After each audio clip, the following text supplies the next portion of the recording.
I'll start with Brent. I think he's probably the most passionate manager in the game. There won't be many like him. He cares, he's a winner, he wants to win, and his man management of players, I think what I see in the changing rooms is brilliant. He's always been good to me. He's always been there as a manager and as someone that I could talk to on and off the pitch. I speak to him literally every day, not just about football, personal issues. I mean, he's only a phone call away, and there's not many people like him. I mean, when you describe people as legends, you've got to put him in that category. I mean, to this day, there'll always be rocky times, but that's just passionate. But we always make up. A lot of people say I'm like his love child, but I mean, yeah, he's just one of a kind. Yeah, like I said, Brent's a winner. We always used to, when we either lost or draw, we were in for a rollicking. He used to keep us in that changing room for some time. Probably spent more time in the changing room than we did on the pitch actually in the 10 years over there. He used to love a good locking. I think he has mellowed quite a lot actually. I've played since I've left, been back, and I've told the lads, current crop of players, that he's far mellower than what he were. But yeah, top guy. Cheers, Brent. But yeah, Brent, top guy. Still keep in contact now. Father figure, very passionate about the game. A winner. That's what I can say about Brent. Like myself, a winner. Muck and nettles type of guy. But do out for you. But like I said, Brent, loyal guy, and I was loyal to him. Did 10 years with him. Had numerous approaches from different clubs, offering extra fivers, tenors here and there. But the way Brent looked after me, I felt I had to stay with him, and I always stayed with him. Well, to be fair, I didn't really choose Bacup Borough. I mean, I hope this doesn't go down too bad with the supporters, but my allegiances have always been, from the Valley point of view, being a Valley boy, born and bred, my allegiances was always with Rosendale United. My late father was a director there, and growing up I was a ball boy, and raising funds for the club to keep Rosendale United going was something I was a big part of when I was growing up. So my allegiances was always really with Rosendale United. However, I am a football person, and I'd like to think I'm quite a loyal person, to the point that there was issues at Doncaster Rovers. Broke my heart when I had to make a conscious decision of to stay at Doncaster Rovers, which I could have done, but there were serious financial problems. The club was going into administration, and I was doing like an 168-mile round trip daily. I think it was just Sunday and Thursday that I never commuted up to Doncaster. So for a short spell, I was out of the game, only for a short spell. I think for a month actually. And what happened? There were several players that I'd come across in the past that was playing up at Bacup Borough Football Club, and they were having a bit of a bad time on the field. They just had a bad result against Tetley Walker, a double figures. I think it was 10-0, and some of the lads were getting a bit disillusioned, and basically said to the directors committee, look, we need a new direction, why do we not approach Brent Peters? And the then, who's our president now, Mr. Frank Manning, basically said, Brent Peters won't come to Bacup. He's been at Bury, he's been at Accrington, he's been at Rosendale. He's not going to come. Been at Doncaster Rovers, he's not going to come to Bacup Borough. But the lads persuaded him to speak to me. And from that moment, he spoke to me, and because I'm a football person, because Bacup were a Valley club, I did say I would help him out, but on the pretense that if if anything came along, I wasn't being, I was free to apply for positions should any positions come that I fancied. So basically that's how I came to be here. Situation where after the first season I set out to do what I set out to do. The team was at the bottom of the league and we finished that season mid-table, but it was quite obvious the club lacked a lot of ambition.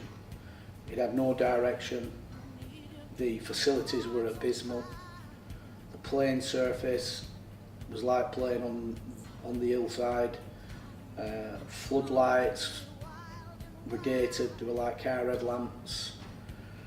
There were no gates, no fencing around. When it come to 3 o'clock, when the school was coming out, it was like a route march walking across through our stadium from the estate across the way to get to the school. There was just a lot of things wrong with the club, so I made a decision that I'd fulfilled my obligation, but I didn't want to stay. And it was at that point that,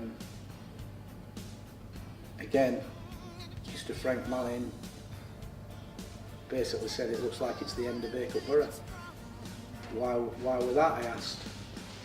And he said, well, basically the club's got, there's nobody interested, there's nobody wants to know, you know, we're getting threatened from the league that we're going to lose our identity,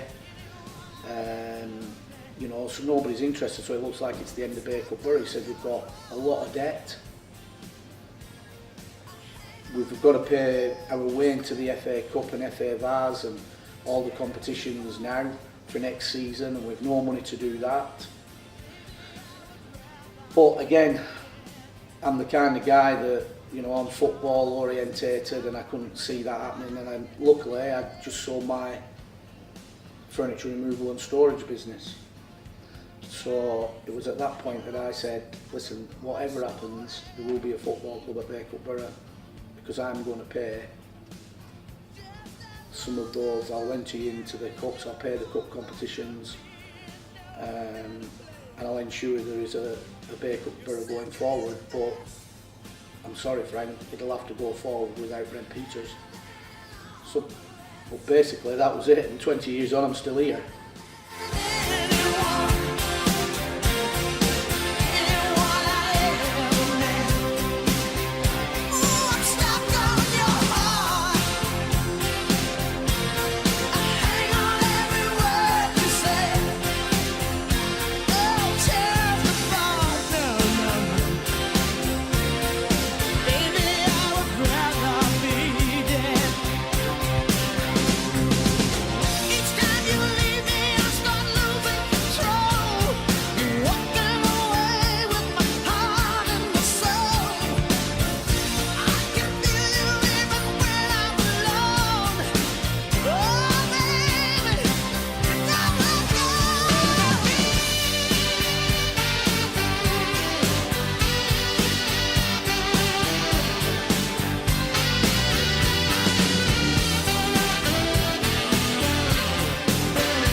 We had a coach at Bacup that Brent drove, and it wouldn't go over 50 miles an hour. And we've got a game in an FA Cup game, and we're away in the North East. On the way back, conceded a late goal and drew the game, so it's a replay. Just gets in the change rooms for about an hour and a half after it. Lads are going bananas, Brent all over, going over everything. Gets back on the coach, Brent can stop at the shop. You're not having any beer, lads, it's not happening. No, Brent, you just want some Coca-Cola and that, some drinks and sweets, no problem. Me, Carl Stanley, and Lee Stock go in the shop. Say to the woman, can you have a litre bottle of vodka each and a litre bottle of Coke each? Yeah. But can you pour half the Coke out of the bottle and pour the vodka in there? So we get back on the coach, screw the bottles back on, get back on the coach, sit on the back of the coach because it's like a 4.5 hour journey back to Bacup with the lunatic driving the bus at 50 miles an hour. We go back to Bacup, he smells a rat. His Carl Stanley can't stand up. Stotty fell over him and I landed on the top of the two of them. He said to me, if I found out you three had been drinking, I'll find you a week's wages. But he knew, but he let it go. But the coach was the worst coach we'd ever been on in our lives. If you can imagine a coach 30 years old and Brent Peters driving it at 50 miles an hour, he'll never ever get on another coaching line. It was the worst coach ever. He doesn't think about what he says before he says it, and obviously can upset a few people, as I've seen over the years, and not only other people but me. I've come in on a match day and sorted all the kitchen out, and Brent up was sat sorting his paperwork out and players' money and stuff like that. And I can remember walking in one day and he said, I can't just remember what it was that he said, but I just said, oh, you're right. You know what? Sort your own kitchen out, and threw the keys at him and threw the hot chocolate as well, and said, stuff you, sort it out yourself, and walked out. But he's always come back saying, no, come on, I didn't mean that, come back, we need you.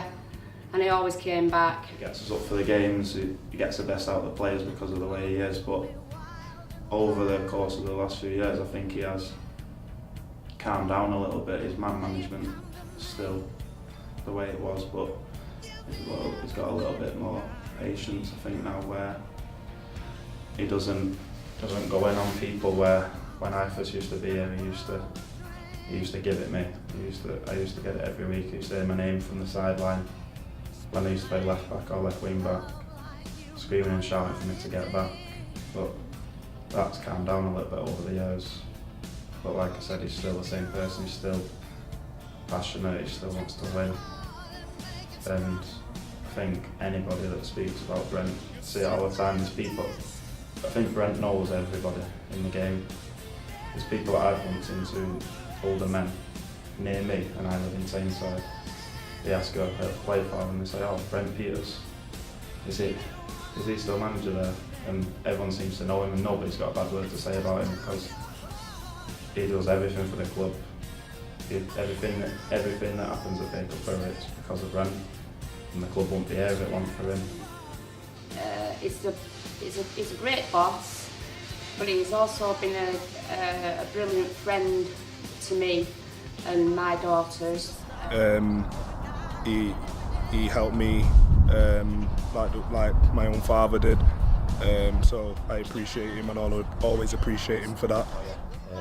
While I was at Bacup, I had quite a bad knee injury, and Brent, we got to the bottom of it. We were going to Highfield Hospital for treatment. They thought I had a hematoma bleed.